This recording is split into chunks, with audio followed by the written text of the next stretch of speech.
Bonsoir, et nous allons commencer par une certaine effervescence, exactement à la faculté des métiers d'Evry, dans 2 semaines. Il s'appelle Florian Lechevestrier, c'est un ancien élève en CAP boulangerie, arrivé premier au concours du meilleur jeune apprenti de France au niveau régional. Il va participer à la finale. Ce prix, eh bien, c'est une référence dans le milieu puisque ce concours est organisé par la Fédération de la boulangerie.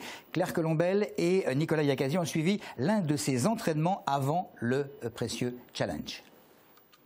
À 19 ans, Florian a un CAP de pâtisserie en poche et un de boulanger. Depuis cette année, il travaille à la boulangerie de Bourret-sur-Jouine. Encadré par 2 formateurs, il s'entraîne 2 fois par semaine pendant 8 heures, c'est-à-dire dans les conditions difficiles du concours. C'est une épreuve très difficile parce qu'il faut maîtriser tous les pétrissages, tous les temps de fermentation, tous les façonnages et toutes les formes de pain, toutes les cuissons, tout enchaîner ensemble et pouvoir faire un décor final très bien. Florian aura 1h30 de plus la veille de l'épreuve pour préparer ses pâtes et ses préfermentations. Le jour même, il devra fabriquer des traditions françaises, c'est-à-dire des baguettes et des pains de différentes formes, plusieurs sortes de viennoiseries et une boule décorée sur le thème de Marcel Pagnol ou la Provence. Pour être prêt, ses formateurs l'ont épaulé. On a travaillé avec lui les dessins de la boule décorée, on a travaillé avec lui toutes les formes que l'on présente, les formes différentes et tout. On a travaillé avec lui sa spécialité de pain, qui est le pain aux figues. Voici le fameux pain garni de figues, amande effilée grillée et de chèvre, mis au point après de nombreux essais. À quelques jours du concours, Florian est quasiment au point. J'ai encore d'autres trucs à faire mieux encore. Quoi ? Ma tradition et un petit peu la pièce en décoration. Sinon, le reste, je pense que c'est bon. Du 20 au 23 novembre, Florian va affronter 22 candidats. S'il obtient 16 sur 20 lors du concours, il sera alors élu meilleur jeune apprenti de France, le premier à la faculté des métiers d'Evry. Les visites ministérielles se succèdent dans le département après le thème de la recherche au plateau de Saclay, c'était hier. C'est un spécialiste mondial de la technologie laser installé dans la zone de Courtabœuf, les Ulysses, qui a été choisi par le ministre du redressement productif, Arnaud Montebourg, visiblement intéressé par le savoir-faire de Cantel, cette entreprise notamment spécialisée en produits destinés à la médecine et à la chirurgie. Comme en amour, il faut des preuves dans les accords politiques. Ça n'est pas de moi, c'est une petite phrase signée Jean-Vincent Placé. Le président du groupe écologiste au Sénat n'a pas mâché ses mots en début de matinée en déclarant d'abord, je cite, se poser la question de savoir ce que les écologistes font au sein du gouvernement, ce qui a évidemment déclenché un début de polémique, à la suite de quoi les propos ont été quelque peu atténués dans une autre déclaration, d'autant que dans un entretien accordé au magazine Marianne avant les déclarations du sénateur, et probablement sans qu'il en ait eu connaissance, le président de la République juge possible un départ des écologistes, même, dit-il, s'il ne le souhaite pas. Des salariés qu'on empêche de travailler le dimanche. On l'a déjà évoqué sur notre antenne. Les employés de l'enseigne Bricorama ne peuvent plus travailler le dimanche. Certains syndicats ont décidé d'entamer des actions en justice pour que le repos dominical soit respecté. Colère des salariés qui se voilà amputés d'une source de revenus. Hier, entre 200 et 300 d'entre eux manifestaient devant le siège de Force ouvrière à Paris.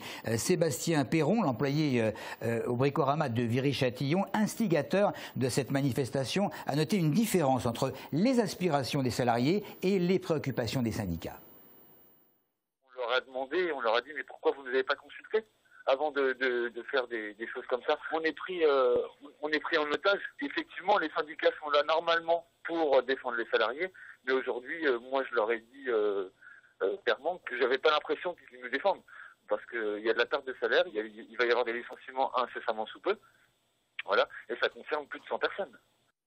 Voilà, propos recueillis par Maxime Lemaine. Petite précision, le syndicat Force ouvrière a proposé sans succès à la direction de Bricorama d'abandonner les poursuites en l'échange d'un 13e mois. Actuellement, ce sont 3 magasins qui sont menacés de fermeture, à Orgeval, Montigny-les-Bretonneux et Saint-Germain-les-Arpajons. La question du travail le dimanche revient régulièrement sur le devant de la scène, surtout depuis la loi Maillet qui date de 3 ans et qui crée des inégalités de traitement entre les enseignes. Concernant maintenant les 37 millions réclamés par Force ouvrière à Bricorama, la décision du tribunal de Pontoise est mise en délibéré au 17 décembre. Tout autre chose à présent, cela concerne la consommation de sel. Elle est beaucoup trop élevée en France. Les Français consomment à l'heure actuelle environ 10 grammes de sel par jour et les femmes environ 8. À titre de comparaison, l'Organisation mondiale de la santé recommande une consommation maximale de 5 grammes par jour. Tout le monde sait que des excès peuvent provoquer des maladies cardiovasculaires, certains cancers et des problèmes de croissance, entre autres. C'est-à-dire, il ne s'agit pas de s'alarmer inutilement. Voyons de quelle manière les Essonniens réagissent. Je m'en sers pour relever les plats et bon, c'est vrai que sans sel, c'est pas terrible.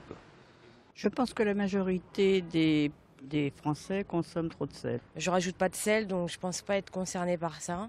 Maintenant, comme j'ai été opéré du cœur, je suis au régime, je fais très attention, mais peut-être qu'avant, je n'ai pas respecté la dose. Il est recommandé de faire attention à sa quantité de sel pour plusieurs raisons. Pour les suites éventuelles ou les problèmes éventuels qui peuvent survenir suite à cet excès. J'essaie de consommer local et bio, donc forcément on ne retrouve pas ça dans les plats cuisinés. Voilà. Si mes docteurs disent qu'il faut que j'arrête le sel, j'arrêterai. Et qu'est-ce que vous êtes allé acheter là, justement? Du sel. Des voitures béliers sur une poste, ça s'est passé à Quincy-sous-Sénart hier matin. 2 véhicules ont percuté l'établissement. 4 individus investissent les lieux. Ne parvenant pas à charger le coffre, ils se rabattent sur l'une des bornes de dépôt. L'une d'elles est dévalisée. Rien pour le moment ne permet de savoir ce qu'elle contenait exactement. Et pour prendre la fuite, eh bien, ils ont mis le feu aux voitures en question. Sur place, aucun dispositif de vidéosurveillance en dehors d'une petite caméra d'un distributeur de billets. Côté enquêteur, on espère que cette attaque ne sera pas la première d'une série du même genre dans le département. Aujourd'hui, c'était la clôture de la 2e édition de la semaine de la mode à la maison d'arrêt pour femmes de Fleury-Mérogis. Pour fêter cela, une quarantaine de femmes détenues ont défilé, habillées par la styliste Sakina Emsa.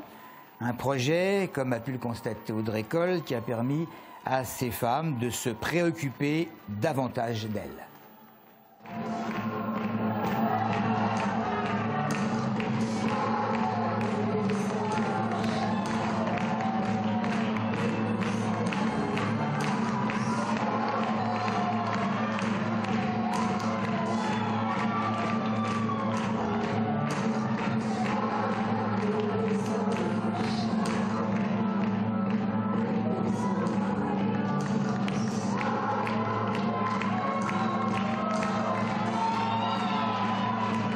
Ça nous apprend à relativiser, ça nous apprend à comprendre que toutes ces femmes, ben, c'est vous, c'est moi.